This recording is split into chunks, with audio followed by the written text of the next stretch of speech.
Salve, salve galera, estamos de volta ao nosso canal no YouTube, Molhando a Palavra, que é a plataforma para difundir, para discutir, falar sobre a cultura da nossa cachaça, o destilado mais brasileiro de todos.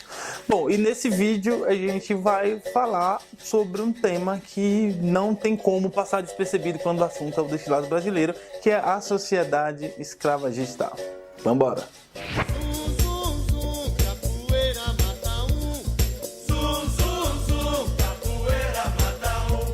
Primeiro que assim, a gente pensar numa sociedade brasileira sem cana-de-açúcar, ela não existiria. Sem cachaça, muito menos. E sem o povo africano que foi jogado aqui de maneira forçada, menos ainda. Então, são os pontos extremamente importantes para a nossa sociedade, que é a relação do preto que foi escravizado aqui, do imigrante, né, não só o português, mas assim, da levada que veio naquele período, o índio também, obviamente, e essa questão da tecnologia de produção desse grande ouro do momento, que foi a questão do açúcar e a cachaça que cresce junto com essa evolução social. Então, quando a gente pensa nisso, a gente tem que pensar no cana-de-açúcar como o embrião dessa sociedade, né, como fator econômico, e o outro ponto, como que o derivado dessa matéria, no caso a cachaça, ela está tão enraizada com questões antropológicas, questões socioeconômicas, socioculturais e tudo mais, e qual que foi os efeitos disso dentro de uma sociedade que durou aí por séculos com a mão de obra de pessoas tratadas de forma tão desumana, e como que isso, de certa forma, reflete até no dia de hoje. Pensando aí a partir já do meado do século XVI, a gente já tem essa produção do aguardente já bem estruturado. É legal também a gente fazer um paralelo assim, que o aguardente dessa época não era um exímio destilado como o que a gente está tomando hoje em dia, tá? Pelo menos é do tipo que eu recomendo que se tome.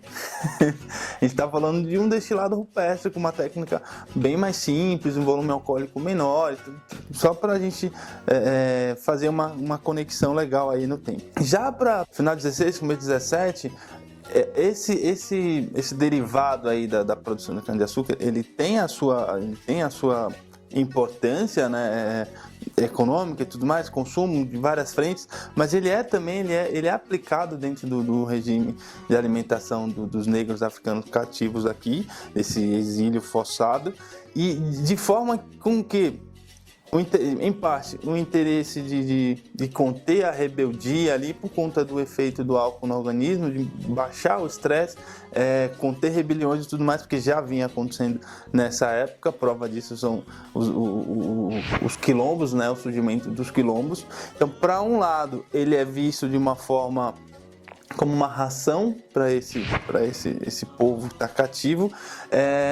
Para o outro lado, isso numa esfera senzala, para o outro lado, no aspecto de quilombo, esse mesmo ser humano, esse mesmo africano que estava passando por esse regime, ele já está meio que refém ou quiçá até dependente desse consumo dessa bebida destilada, e há uma necessidade e um uso desse destilado dentro dos quilombos já. Então a gente tem aí duas frentes do uso do aguardente de cana dentro dessa sociedade escravagista aí, e os seus efeitos, né? Na grande maioria das vezes o consumo acabava sendo noturno, fim daquele expediente bizarro, 18, sei lá quantas horas mais, mas a questão do maltrato e tudo mais, no final do dia eles acabavam recebendo aquela dose como se fosse uma morfina para lidar com aquele regime absurdo. Já na relação do quilombo, ela já entra ali em momentos de reunião, de agrupamentos, né, para pensar em estratégia de resposta, de resistência ali, que foi o que aconteceu em uma série de engenhos de negros voltarem em bandos maiores, às vezes queima e tudo mais. Daí que surge até a expressão que a minha amiga Larissa usa bastante, é fogo no engenho, né? Vem da expressão associada à resistência desses negros que voltam dos quilombos para, enfim, a fim de reivindicar uma série, além dos maus tratos e tudo mais, às vezes perda de parentes e tudo mais, mesmo tendo essa dificuldade de associação das suas origens, porque uma vez negociados não tinha esse menor zelo com essas pessoas sobre seus parentescos e tudo mais. Então a gente tem poucos dados disso daí, mas tem alguns apontamentos dessa frente. A cachaça influenciou na língua, na construção do nosso idioma, que é essa evolução, vamos dizer assim, do português de Portugal. A cachaça ela influencia na culinária, principalmente no uso de doces para fins de rituais. Então a gente tem aí dentro dessa construção de sociedade escravagista a cachaça como um elo praticamente de relações políticas, né? Porque ela está em todas as esferas, um aspecto diferente. Os grandes donatários usando essa referência, esse volume, essa produção, esse elemento, né, econômico, o aguardente, tanto aqui internamente quanto nas negociações nos postos de comercialização dos africanos, né, para serem escravos aqui, quanto dentro da esfera já montada aqui entre senzala e quilombo. Então a gente tem ela sempre presente em todos esses paralelos, né, essas pontas mais importantes da nossa construção.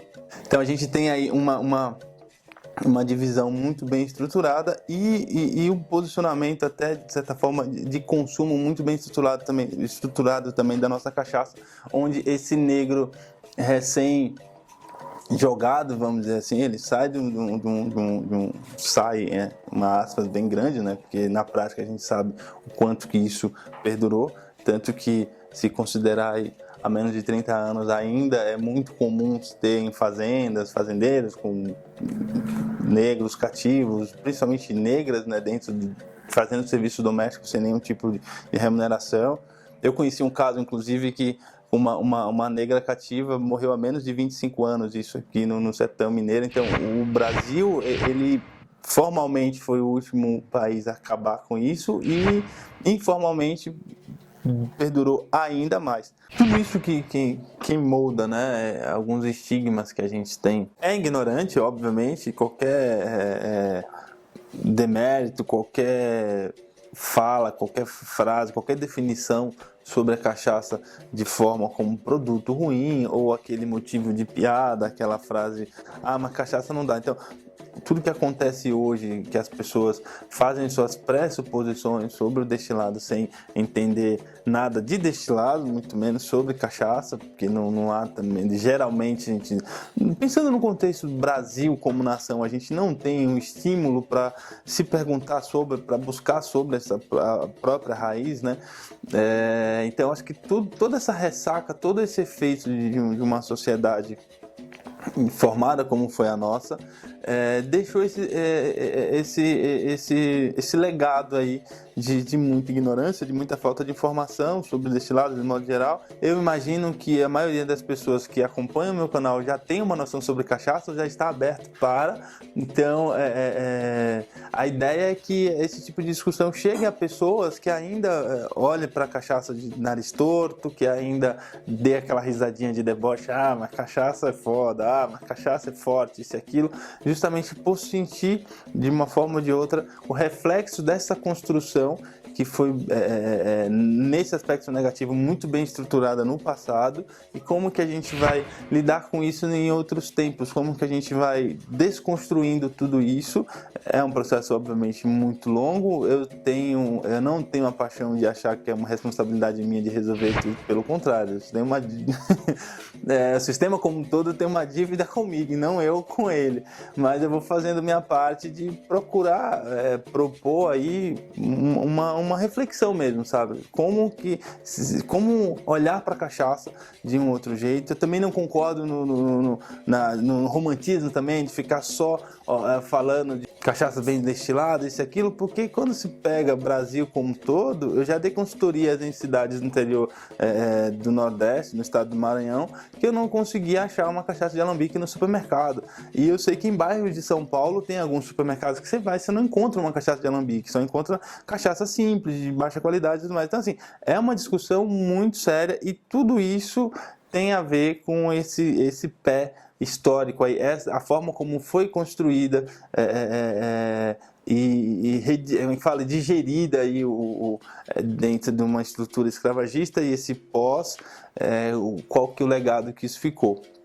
Então a ideia dessa conversa é essa. Eu espero que ter plantado uma sementinha aí, ter conseguido puxar você um pouquinho dentro de uma linha do tempo bem breve, um vídeo bem curto, mas de como diria, Racionais MCs, de autoconhecimento, e espero que vocês tenham gostado. A gente obviamente vai continuar falando de cachaça. Tem um convidado casca grossa aí pra gente debater ainda mais sobre essas questões da estrutura, né, da sociedade brasileira. Obviamente a cachaça vem junto. Então, espero que vocês gostem, fiquem de olho, porque, inclusive pode palpitar, vai lá e comenta. Quem que vocês acham que tá aí do meu convívio profissional, que me acompanha, talvez que se não me acompanha no Instagram ainda, então aproveita e vai lá, @ZuluBartender, para associar melhor. Eu quero saber se vocês já deduzem quem que vai ser o convidado que a gente vai debater, todo esse cunho histórico que eu venho trazendo nesses últimos 6, 7 vídeos aí, tá bom? Espero que tenham gostado. Beijo, vai lá, se inscreve, aperta no sininho para receber notificação, comenta, que é importante pra gente. Vamos dar engajamento pro Pretinho, que tá aqui na luta para falar da nossa cultura, da nossa cachaça, dá moral pra nós, beleza? É nóis!